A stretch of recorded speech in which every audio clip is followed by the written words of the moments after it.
Welcome to bird media. నేను Vaishnavi. AP రాజకీయాల్లో సంఖ్యల సెంటిమెంట్ మరొకసారి చర్చకు దారితీస్తాం. అందులో ముఖ్యంగా మాజీ ముఖ్యమంత్రి వైఎస్ జగన్మోహన్ రెడ్డి.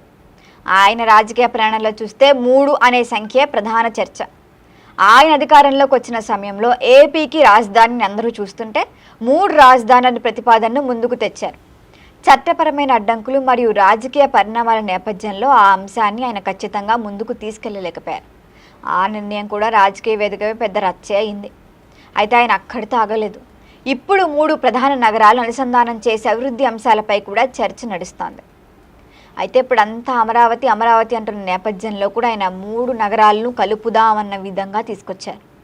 మరి ఇప్పుడు రాజకీయ వర్గాల్లో కూడా 3 అనే సంఖ్య చుట్టూ సెటైర్లు వేస్తున్నారు.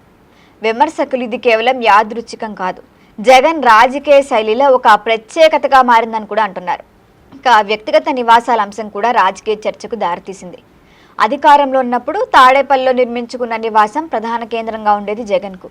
మరి ఎన్నికల ఫలితాల తర్వాత ఆయన బెంగళూరులోని యలహంక నివాసంలోనే ఎక్కువ సమయం గడుపుతున్నారని ప్రచారం జరిగింది.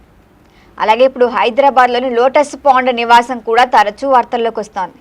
ఈ 3 ప్రదేశాలు 3 రాష్ట్రాల్లో ఉండటంతోనే రాజకీయ ప్రత్యర్థులు దీన్ని కూడా 3 సెంటిమెంట్గా ప్రచారం చేస్తున్నారు. లోటస్ పాండ్ నివాసం వైఎస్ఆర్ కుటుంబానికి భావోద్వేగ అనుబంధం కలిగిన స్థలం. మరి వైఎస్ రాజశేఖర రెడ్డి ముఖ్యమంత్రిగా ఉన్న సమయంలో ఆ నివాసం నిర్మితమైంది. ప్రస్తుతం అక్కడ కుటుంబ సభ్యుల నివాసం ఉండటంతో ఆ ప్రదేశం ఎప్పటికప్పుడు చర్చకు వస్తూనే ఉంది. అయితే వైసీపీ వర్గాల అభిప్రాయం మాత్రం వేరేలా ఉంది. వాళ్ళు చెబుతోంది ఏంటంటే, ఒక నాయకుడు ఎక్కడ నివసించాలి అనేది పూర్తిగా వ్యక్తిగత విషయం, రాజకీయాలకు నివాసాలకు సంబంధం కల్పించడం అవసరం లేదని అంటున్నారు. మరైతే వాళ్ళు ముఖ్యమంత్రిగా ఉన్నప్పుడు కూడా చంద్రబాబు మీద ఇలాగే మాట్లాడారుగా. ఆయన ఏపీకి ముఖ్యమంత్రి, కానీ ఉండేది ఎక్కడో హైదరాబాద్లో అన్నారు. అంటే పక్కాల దగ్గరికి వచ్చేటప్పటికి మనం ఏదన్నా మాట్లాడతాం, కానీ మన దగ్గరికి వచ్చేటప్పటికి వ్యక్తిగత విషయం, రాజకీయ నివాసాలకు సంబంధం లేదని 2 రకాలుగా మాట్లాడతారు వైసీపీ. మరి ప్రత్యర్థులు మాత్రం దీన్ని రాజకీయ కథనంగా మలుస్తున్నారు. ఇటీవల 11 సంఖ్య చుట్టూ కూడా సోషల్ మీడియాలో సెటైర్లు నడిచిన విషయం తెలిసిందే. ఇప్పుడు 3వ సంఖ్య మరొకసారి చర్చకు వస్తాను. దీని ద్వారా జగన్కు అయితే 11 లేకపోతే 3 చాలా ఇష్టమేమో అని సెటైర్లు కూడా ఇస్తున్నారు.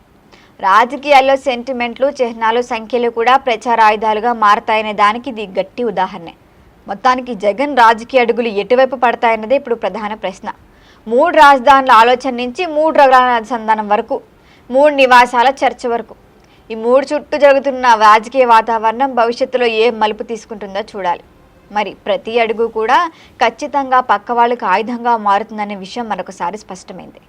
దీనిపైన మీ అభిప్రాయాన్ని కామెంట్ చేయండి. చూస్తూనే ఉండండి బర్డ్ మీడియా.